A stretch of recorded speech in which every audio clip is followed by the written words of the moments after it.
Welcome to this explainer. Today, we're unpacking one of the absolute biggest mysteries in modern science, quantum gravity. But we're going to be looking at it through a really unique lens. We're going to follow the journey and the incredibly groundbreaking research of theoretical physicist Sabrina Pasterski. Now, Pasterski is someone who not only wrestles with the absolute deepest mathematical structures of our universe, but she's also had to fight her way through some intense, almost unbelievable media hype just to do her job. See, early in her career, the media relentlessly hyped Pasterski up, going so far as to dub her the next Einstein. They completely loved her as a human interest story. But here's the thing, this didn't actually help her. It caused severe imposter syndrome. She later confessed, "I wish I was as good as they said. You suddenly are an imposter." I mean, imagine trying to focus on incredibly dense, groundbreaking mathematical calculations, and suddenly the entire world is watching you, building up this totally unrealistic narrative. She got all this attention right at the exact moment she just needed to, in her own words, shut up and calculate. Because the truth is, her actual journey wasn't some overnight genius story at all. It was built on a ridiculously intense work ethic. Get this, she started taking flight lessons at just 9 years old. By 12, she was literally building a kit airplane, and she wasn't just doing it for fun either. She was highly career-oriented, deliberately trying to impress private aerospace giants like Elon Musk and Jeff Bezos. Jeff Bezos actually even wrote her a letter when she sent him a video of her airplane build. Eventually, she pivoted from aeronautics at MIT over into theoretical physics, mostly because she was just drawn to the absolute hardest, most fundamental problems out there. And today, she's a faculty member at the prestigious Perimeter Institute. Okay, let's dive right into Section 1, the quantum gravity problem. So here is the absolute crux of the issue in physics today. We have these two titans of science that perfectly describe our reality, but they fundamentally refuse to work together. On one side, you have Einstein's general relativity. This describes gravity on a massive scale. It's a world of smooth, fluctuating, back-reacting geometry, right? But then on the other side, we have quantum mechanics. This governs the incredibly tiny, discrete, and probabilistic world of subatomic particles. And here's the problem. When you try to merge these two frameworks, when you try to describe a fluctuating space-time using those discrete quantum rules, you run into massive mathematical inconsistencies. The math literally just blows up. And this creates what we could call the ultimate roadblock. For decades now, the field of high-energy theoretical physics has had practically zero experimental input. I mean, it's not like we have particle accelerators the size of the Milky Way to actually test quantum gravity directly, right? So what happens? Physicists are essentially flying blind when it comes to experimental data. That forces them to rely entirely on building these incredibly elaborate mathematical frameworks. Their only guiding light is self-consistency. Basically, just making sure the math doesn't break down and that it perfectly limits back to what we already know is true. Which brings us to Section 2, the holographic universe. So if quantum gravity is impossibly hard, why not just get rid of the gravity entirely? That wild idea is the core of holographic duality.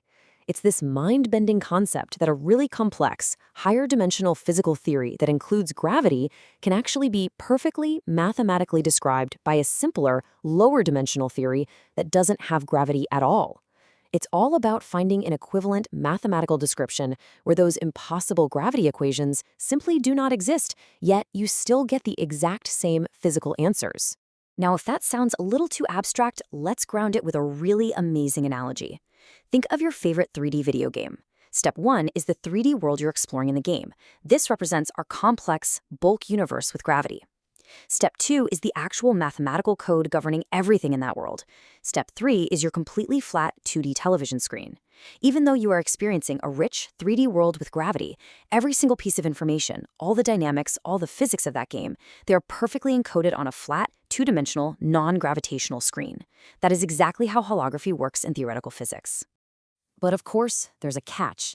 The most famous, rigorous version of this duality, which physicists call ADS/CFD, is basically a toy model that describes gravity in a box. It relies on something called a negative cosmological constant, which essentially means things effectively bounce off the walls. Now, don't get me wrong, it's a beautiful, perfect mathematical playground for testing theories. But it's not reality. Our actual real-world universe is what physicists call asymptotically flat. It operates over these massive, long-range scales, and it certainly isn't trapped inside a neat little mathematical box.